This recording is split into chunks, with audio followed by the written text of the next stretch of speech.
Bienvenue à tous et merci pour votre fidélité à notre antenne dans ce numéro émergence de ce jour. Nous allons devoir nous intéresser à la loi de finances 2023. Nous intéresser bien sûr aux grands as.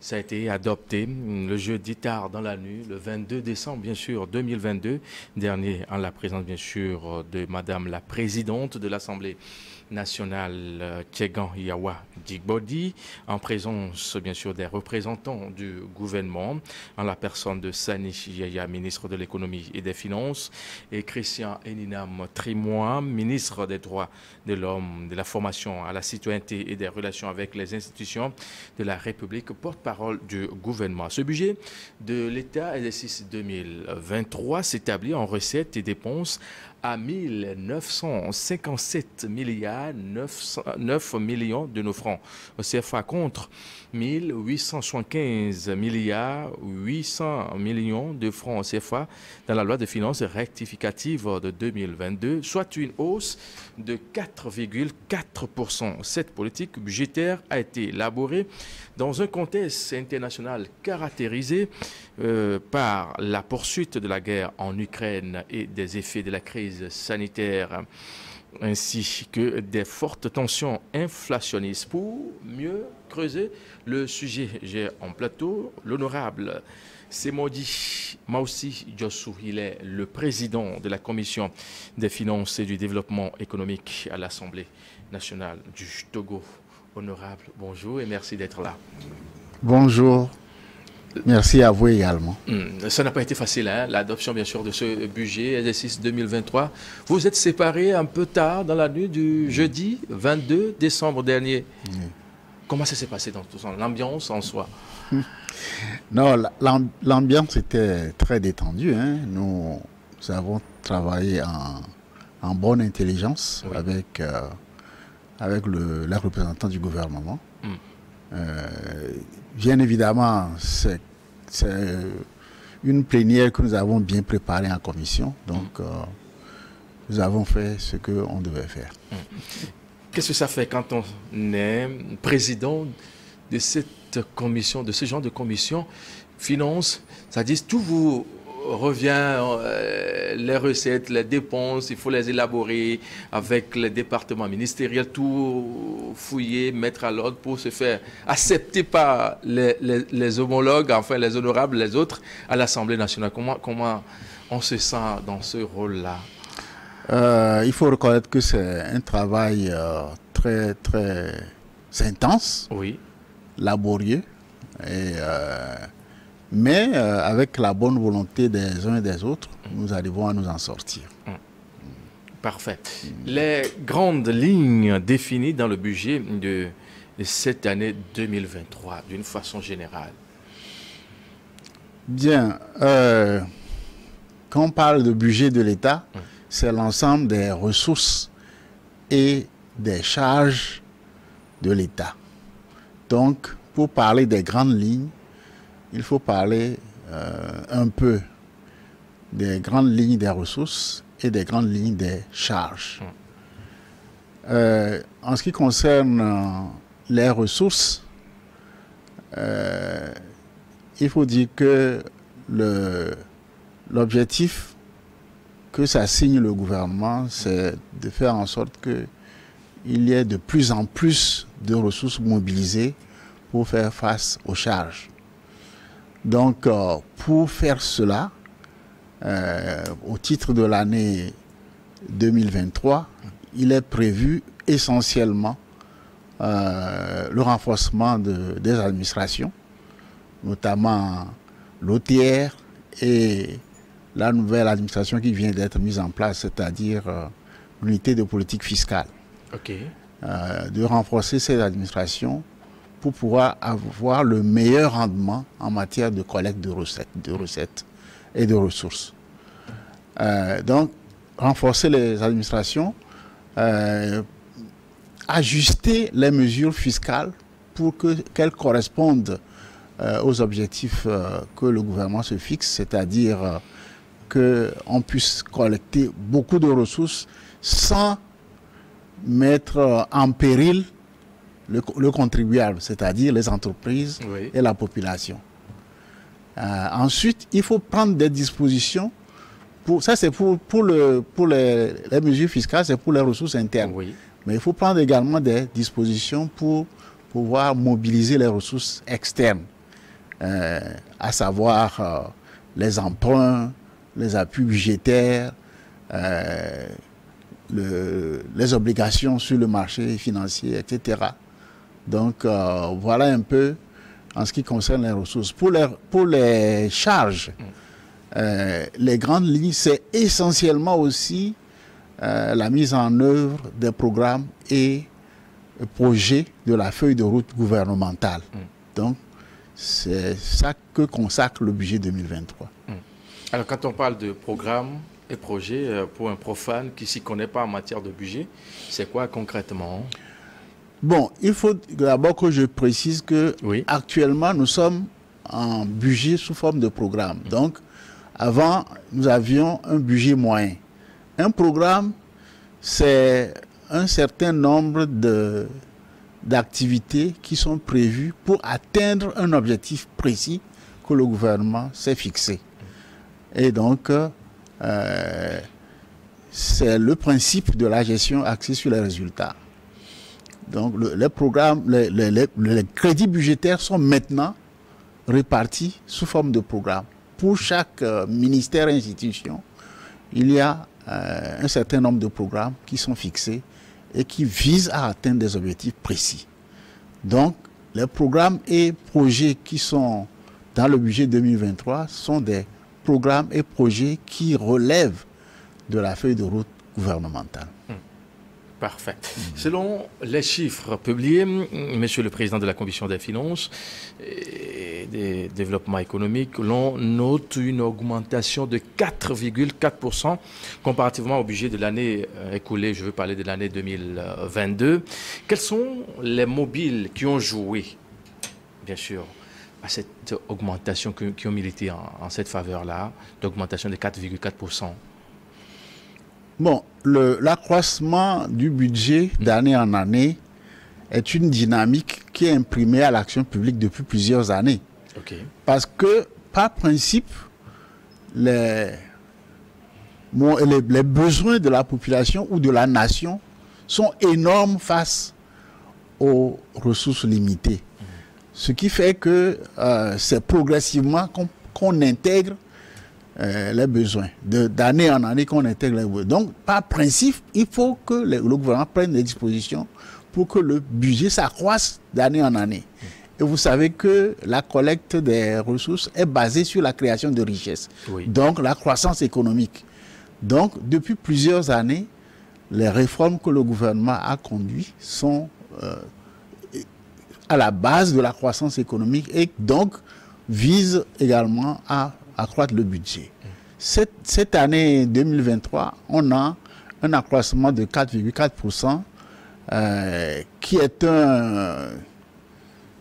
c'est un exploit parce que nous sommes dans des conditions très difficiles et malgré tout, le gouvernement prend des mesures pour que notre économie reste résiliente.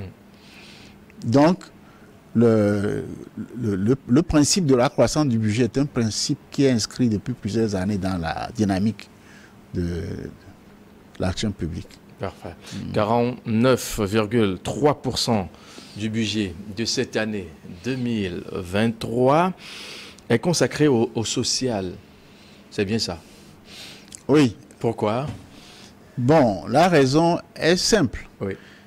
D'abord, nous avons dit tout à l'heure que le gouvernement a pris des engagements dans le cadre de la feuille de route. Et les engagements les plus importants sont dans le social. Quand nous prenons l'axe 1 de la feuille de route, cet axe consiste à renforcer l'inclusion et l'harmonie sociale et à consolider la paix. Et dans ce axe, nous avons tout ce qui concerne l'éducation, la santé. Pour les secteurs de l'éducation et de la santé, seuls, vous avez des crédits budgétaires qui dépassent 350 milliards. Donc, oui, c'est beaucoup. Oui. Donc, c'est pour répondre aux engagements du gouvernement pris dans le cadre de la feuille de route. Mais les engagements en matière sociale coûtent cher. Coûtent cher.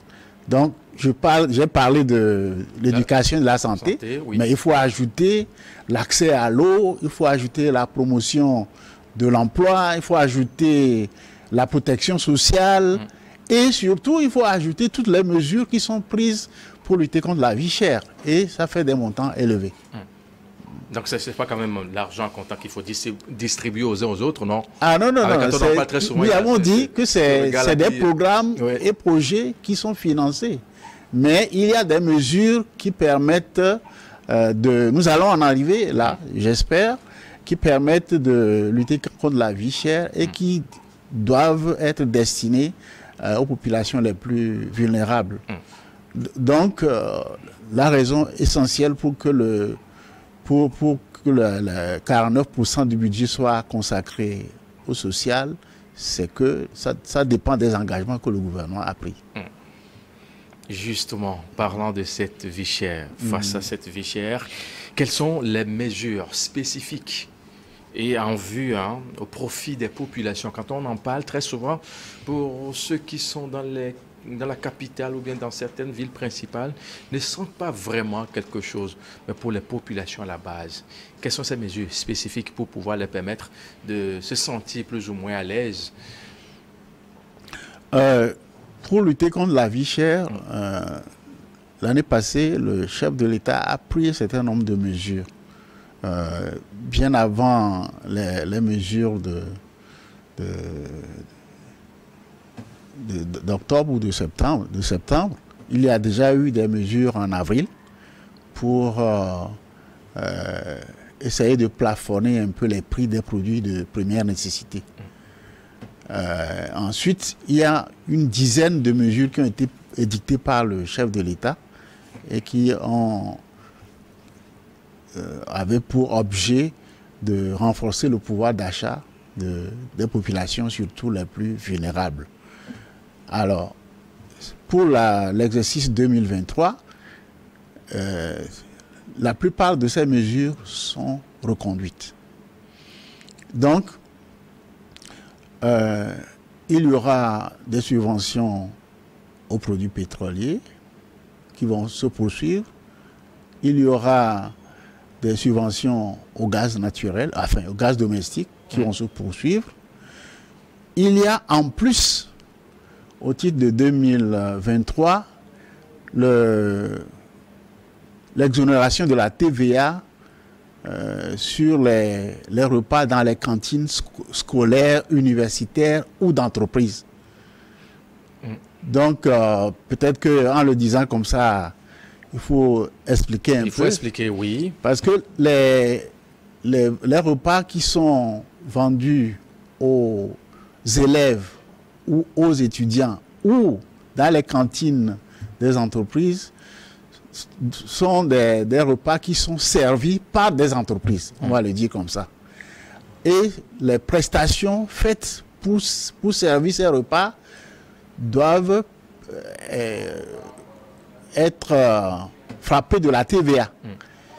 Quand on exonère de la TVA, ça veut dire qu'il y a un montant sur le prix du repas qui est réduit. Donc, c'est pour que le repas soit plus accessible pour les élèves, pour les étudiants et pour les employés des entreprises. Parfait. Ce qui veut dire qu'en réalité, si on prend par exemple un sac de riz, si c'était payé à un montant un peu plus élevé avant, avec la TVA qui est enlevée pour permettre aux uns aux autres non. L'exonération dont on parle ici, c'est une exonération qui frappe la prestation de service que fait l'entreprise qui offre les repas. Le service aux gens. Oui. Bon, c'est vrai qu'en 2022, il y a eu des mesures qui consistaient à plafonner les prix des produits de première nécessité sur le marché et qui frappaient comme le riz, l'huile, etc. Bon, ça c'est dans un autre cas. Ça, c'est différent de l'exonération de la TVA pour les cantines universitaires, scolaires, universitaires et d'entreprises. Au-delà de cette mesure, il y a également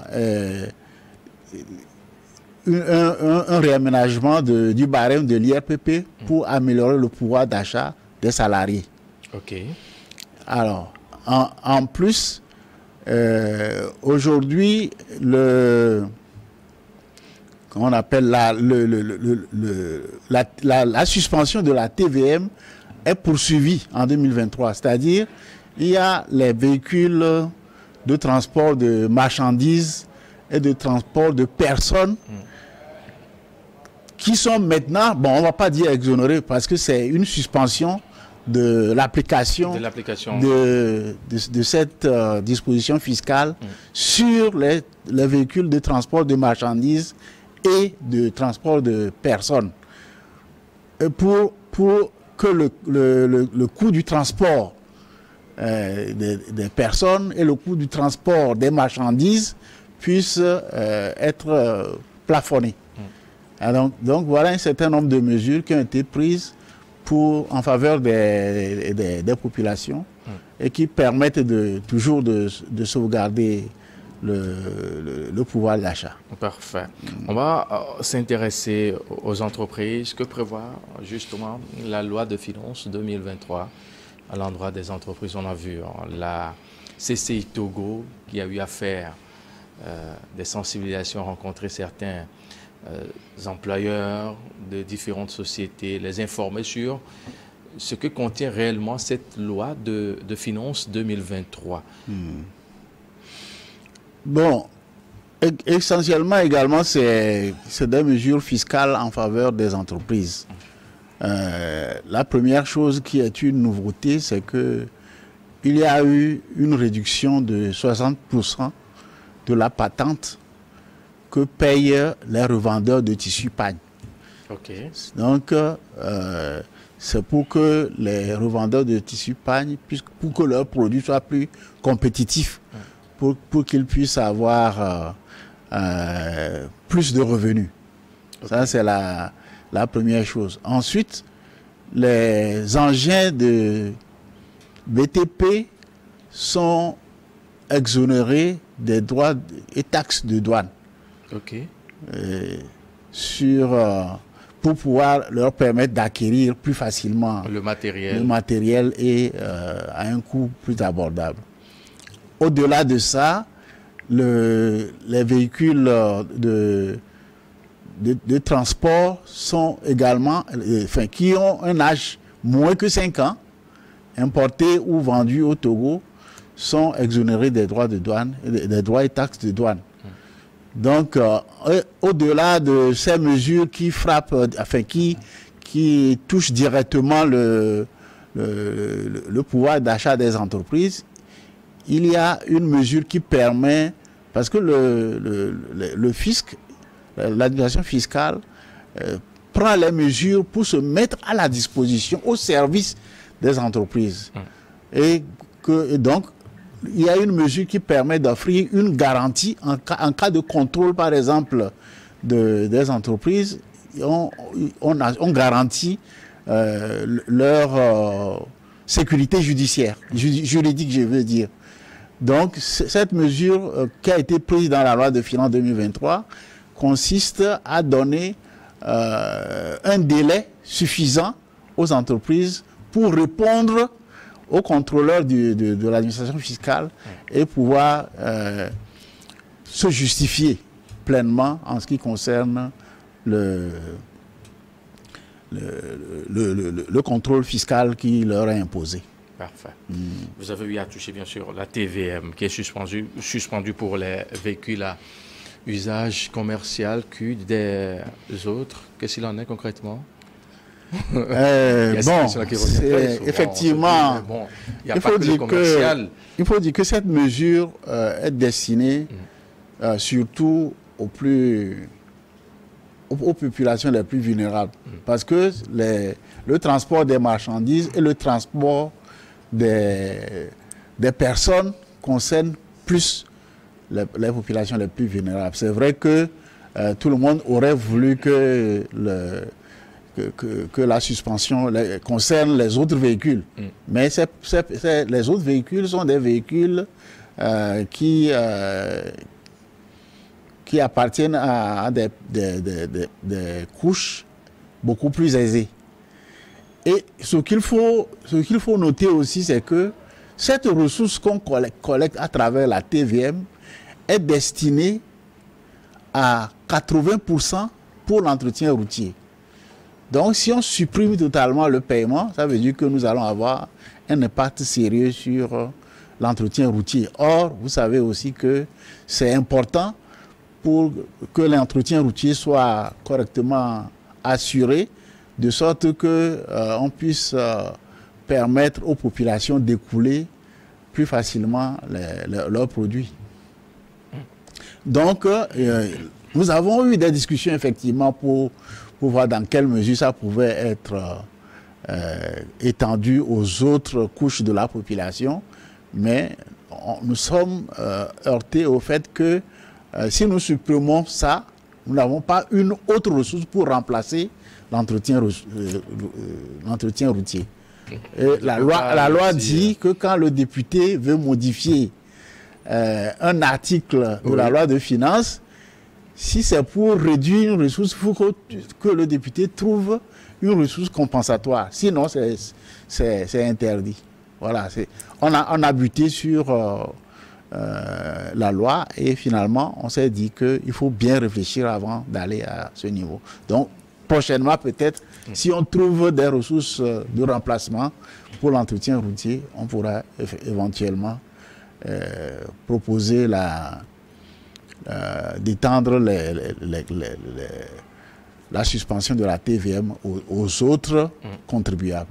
Alors, justement, d'aucuns ont pensé, bien sûr, au prix des tickets au niveau, par exemple, des péages, qu'on peut toutefois maintenir ça et laisser la TVM de côté, soit on revoit carrément le prix au niveau des péages. Ceci permettra aux uns, aux autres de se sentir, surtout en ce temps de crise financière. Oui. Nous avons eu toutes ces informations et nous en avons largement discuté. Oui. Bon, pour l'instant, nous avons décidé de maintenir le statu quo parce que, compte tenu de l'importance de l'entretien routier, mais il n'est pas exclu qu'à l'avenir, on puisse en reparler.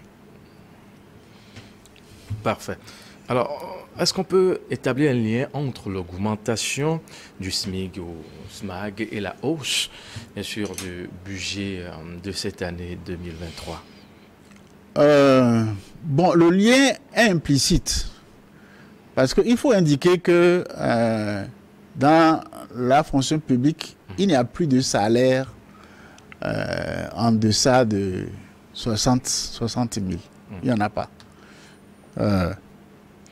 Il y a probablement des gens qui travaillent pour l'administration et qui gagnent le SMIC, qui était à 35 000, mais ne relèvent pas de l'administration.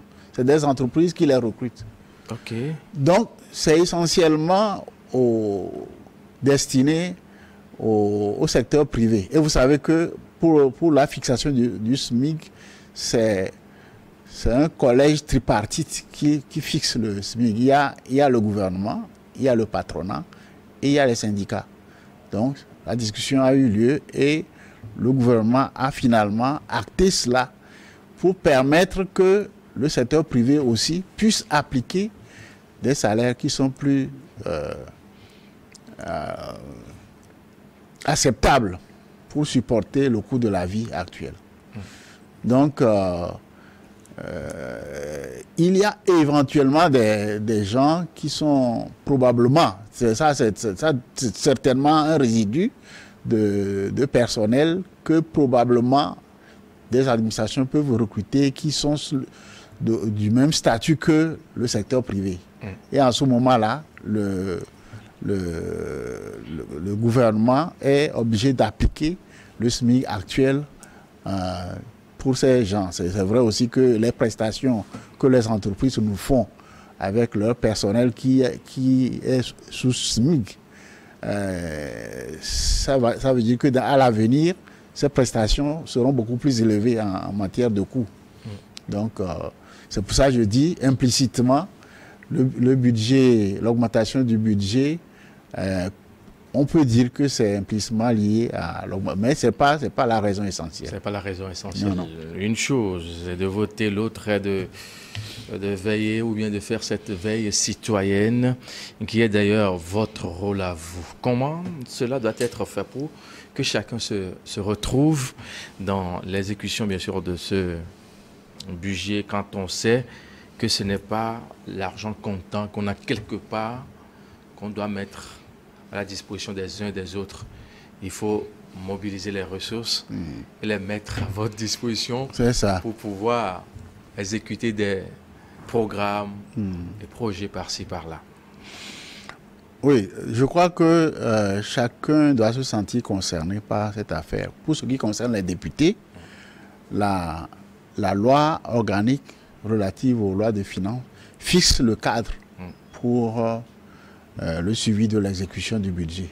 À ce titre, tous les trimestres, nous devons recevoir un rapport du gouvernement sur l'exécution du budget. Et ça nous permet de voir si ce que nous avons adopté est en voie d'exécution.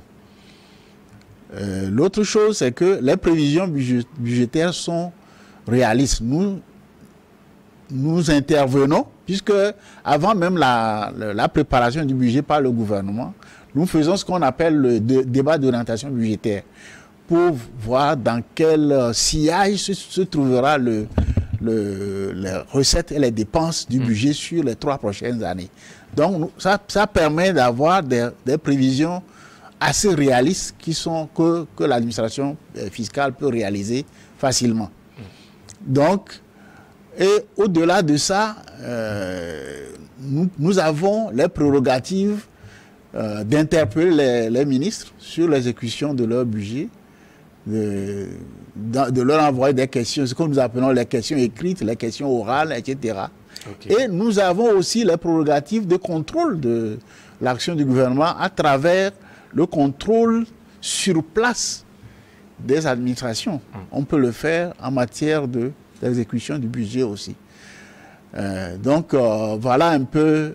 Bon, c'est vrai aussi que les entreprises, les contribuables doivent jouer leur rôle pour que la collecte des ressources se fasse facilement.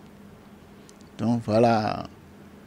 Mais jusqu'à présent, depuis que notre législature s'est installée, nous avons toujours eu des réalisations assez intéressantes, assez proches ou qui dépassent même les prévisions que le budget avait inscrites.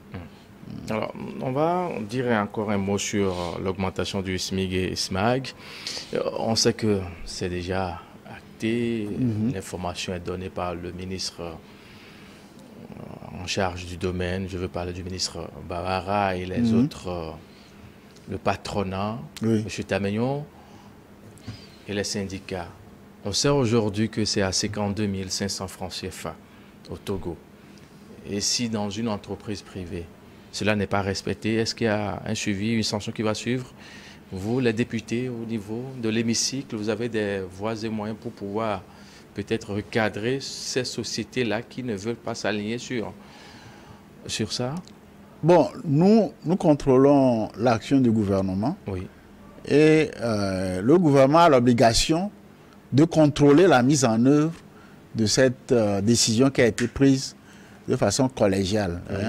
Donc, d'ailleurs, je me souviens que le ministre Bawara a promis qu'il y aura des contrôles de la mise en œuvre de ce SMIC. Donc, il faut... si ce n'est pas fait, alors nous, les députés, nous pouvons aller vers le gouvernement pour voir pourquoi ils ne le font pas. Donc, nous allons faire notre part et le gouvernement devra faire sa part également. Parfait. Parfait. Alors, en somme, pour le compte, bien sûr, du budget exercice 2023, que doit-on retenir en substance? Bon, comme vous-même l'avez dit, le budget 2023 est équilibré en ressources et en dépenses à 1957 milliards de francs CFA. Et 49% de ce budget est consacré aux secteurs sociaux. Il faut noter aussi que ce budget permet de continuer à lutter contre la vie chère. Oui. Ce budget permet, c'est important, de consolider la paix. Je veux parler des moyens qui seront mis à la disposition des forces de défense et de sécurité pour protéger notre territoire. Et ce budget aussi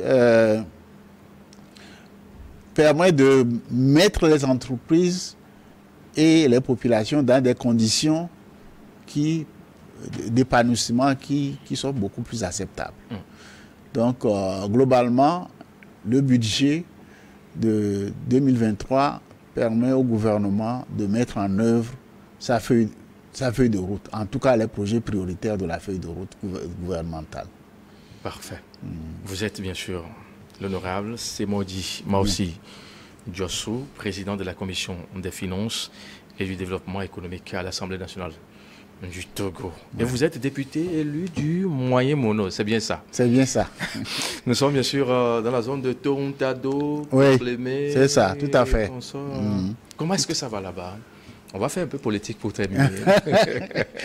Non, ça se passe bien. Et vous savez aussi que nous sommes en intercession. Donc, depuis début janvier, nous sommes auprès de nos populations pour essayer de partager avec eux ce que nous venons de dire. Nous essayons d'échanger aussi avec les populations pour les sensibiliser sur les actions du gouvernement et leur demander aussi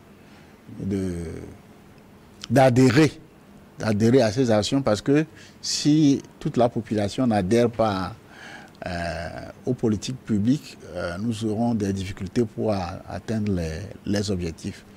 Donc nous sommes auprès de nos populations pour partager ces informations, pour écouter aussi leur opinion par rapport à la vie nationale. Parfait. Les activités prévues à la base, là-bas, quand on sait qu'il y a des échéances électorales en vue dans le pays, vous avez prévu des activités, ça? Bien sûr, bien sûr. Nous avons... On vous sait très présent au Vous savez que le chef de l'État fait des efforts importants et nous inscrivons dans ces efforts également. Par exemple, le chef de l'État a distribué des vivres aux plus vulnérables et nous avons accompagné cette activité également. Nous avons, pendant les fêtes, essayé d'être proches des populations également. Et nous partageons leurs difficultés. Par exemple, en ce qui concerne l'accès à l'eau, s'il y a des difficultés quand il y a des forages qui sont en panne, nous nous mettons en contact avec les administrations pour les régler, ou parfois même nous-mêmes, nous essayons de régler certains de ces problèmes-là. Donc voilà un peu ce que nous faisons. Parfait. Le chef de l'État même l'a dit lors de la dernière rencontre, c'était le 24 dernier à Kara, qu'il faut qu'on vous sente présent auprès des populations là-bas. C'est ça. Que c'est de ça qu'il s'agit en fait. Oui, tout à fait. Votre mot de la fin, puisque c'est déjà la fin de cette émission. D'abord, je voudrais vous dire merci pour cette opportunité que vous nous avez donnée de parler un peu de la loi de finances 2023. Je voudrais me féliciter aussi des efforts consentis par le gouvernement pour répondre, traduire la feuille de route gouvernementale dans le budget. Ça, c'est quelque chose qui nous paraît très important, et des efforts qui sont faits aussi pour lutter contre la vie chère. Il reste que nous tous nous puissions contribuer à la réussite de la mise en œuvre de ce budget, parce que vous avez entendu, nous avons dit, le budget c'est l'ensemble des ressources et des charges de l'État. Et la collecte des ressources dépend du contribuable. Donc, nous en appelons au civisme de la population pour que tout le monde se prête facilement aux obligations fiscales. Surtout que nous sommes dans une dynamique où le gouvernement essaye d'alléger ses obligations. Il faut que chacun se sente concerné, que chacun fasse ce qui est de son devoir pour que la nation puisse vivre. Parfait. Merci beaucoup. Merci beaucoup à vous aussi. Vous êtes Yossou Maoussi Semodi, président de la Commission des finances et du développement économique à l'Assemblée nationale du Togo. Messieurs, mesdames, merci pour votre fidélité et on se dit à très vite.